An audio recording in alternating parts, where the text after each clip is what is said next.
What's going on, everyone? So the Los Angeles Lakers really need a center. I mean, that was very apparent in the first preseason game. Obviously, all offseason, it was blatantly obvious. You know, JJ's touched on it. Rob's touched on it. Like, they are aware they need a center. It's just being patient and finding the right center.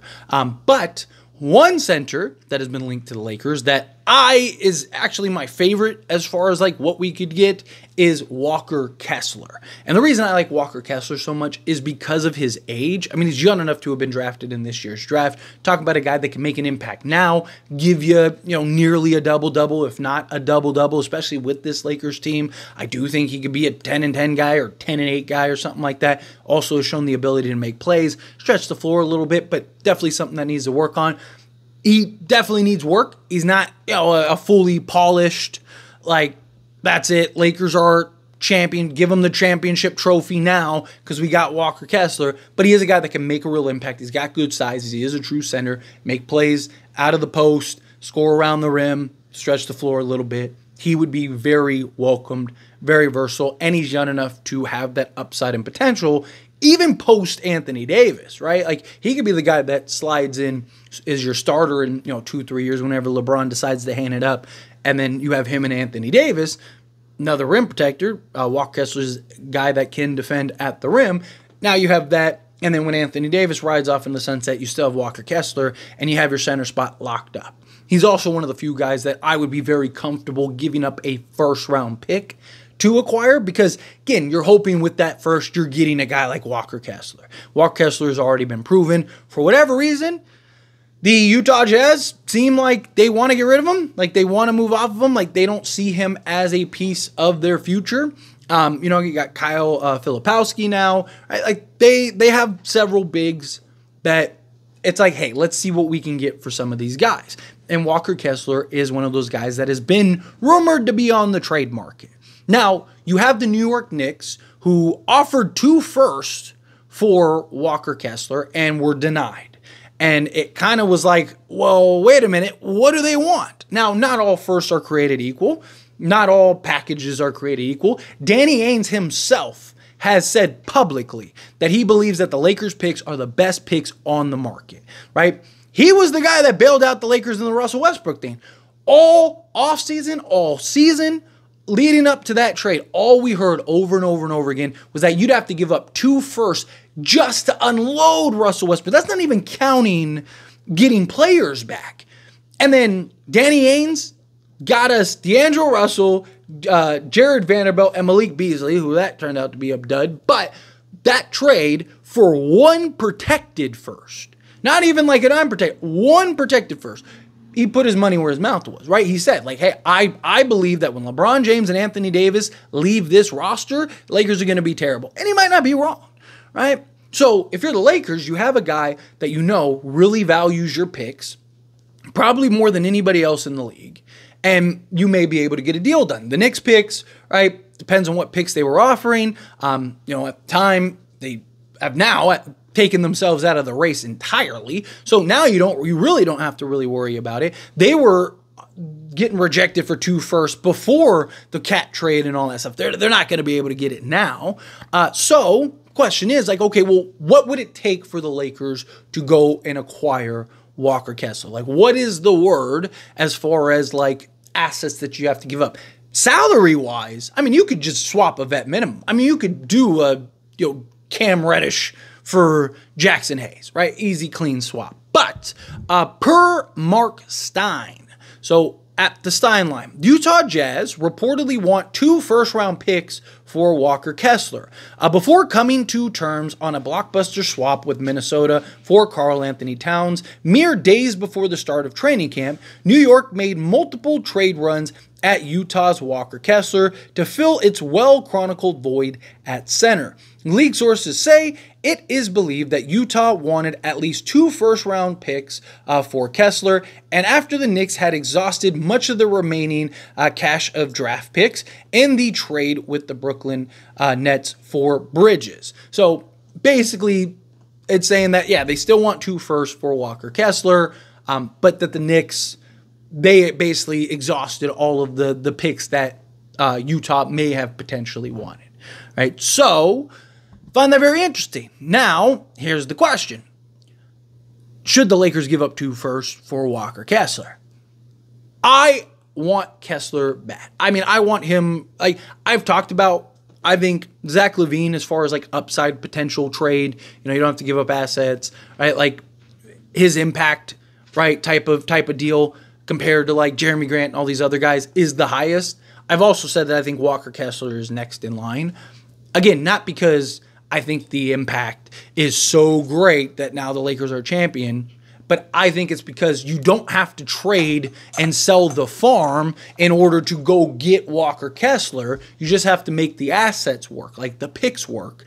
And you can basically keep everybody. You can go get Walker Kessler and then still go make 15 other trades if you want. Like Walker Kessler hinders no other trades. Literally, like you can still do everything because he's so cheap. It's just the picks. It's just the assets. Now again, if Utah wants 1 first, I would do that all day, including inside. I wouldn't even blink.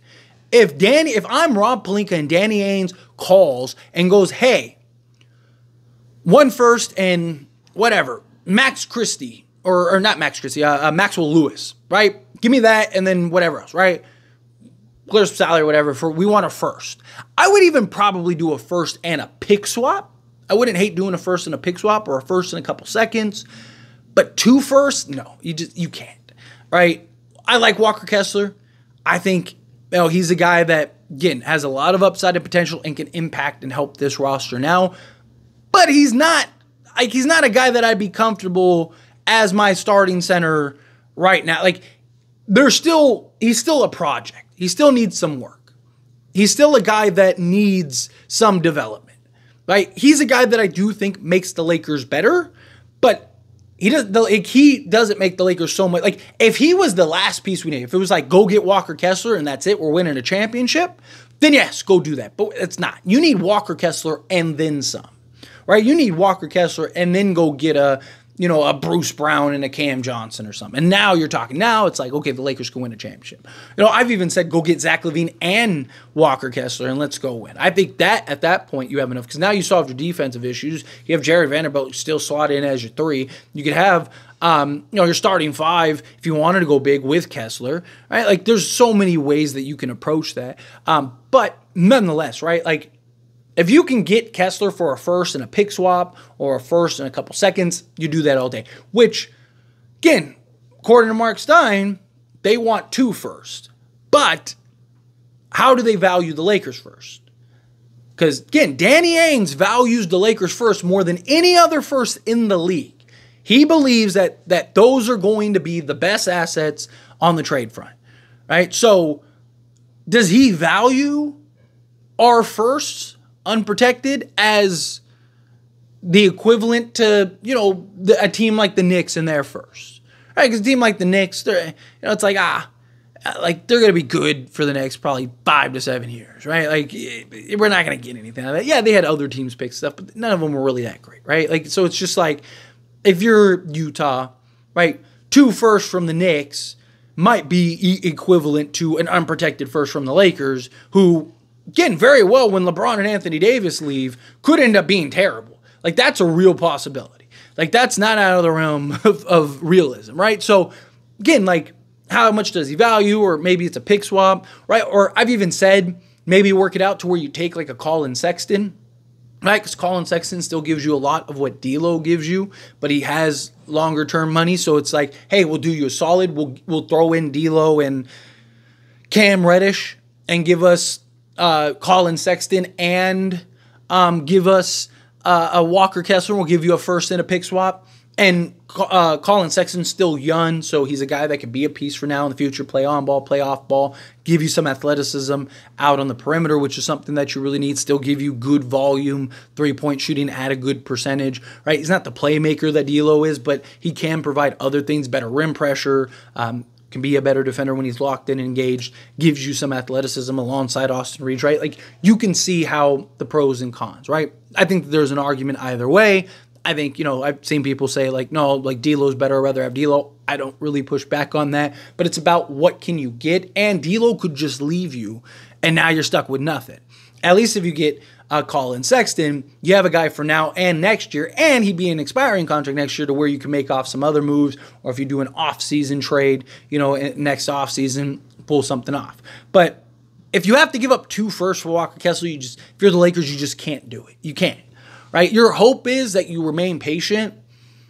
Maybe when Valanciunas becomes available, you can kind of put some pressure on Utah. Like, hey, Valanciunas is available. If we go get him, obviously you're not giving up a first for Valanciunas, but it's like, hey, if we get Valanciunas, we have no need for Kessler now, right? So we're going to go make a push for Valanciunas. Now's your chance. Now's your time, right? Do you want a first or do you not? Right? And look, Rob Pelinka has even said he'll trade a first for a marginal move. That'd be a marginal move.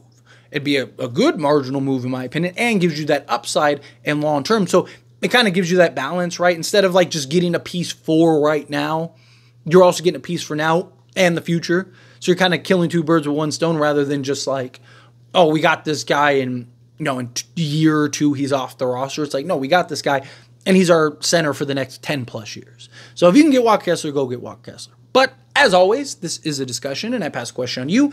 Let me know your thoughts and opinions down in the comments below. What do you think? How do you feel? What are your thoughts? Do you agree with my points? Do you disagree with my points? Do you think, like, yes, go get Walker Kessler? Would you give up 2 firsts for Walker Kessler? Do you think, nah, that's too much, first and a pick swap? My thing is, like, because some people might look at it as like, well, if you're willing to give a first and pick swap, why not both first? Because there's a big difference between here's a first that we could just give you unprotected and a swap, right? And you need that first to go make other moves. If you kind of blow everything you got on Walker Kessler, again, it makes you better, but not that much better, right? Like, it'd be a great move. And again, you're basically the same roster, but, it's like, does the roster we have right now plus Walker Kessler make us a contender? No, right? It makes us better, right? It puts us closer, but I wouldn't say like, oh, that's the piece, that's the move. But do you agree, disagree, somewhere in the middle? However you feel, whatever your thoughts are, let me know down in the comments below. That being said, if you haven't liked this video, hit that like button. Helps me a lot. It's me enjoy these types of videos, and I truly appreciate it. Not subscribe to the channel, hit that subscribe button. Turn on the bell notifications. Appreciate y'all. See you in the next one. Thank you.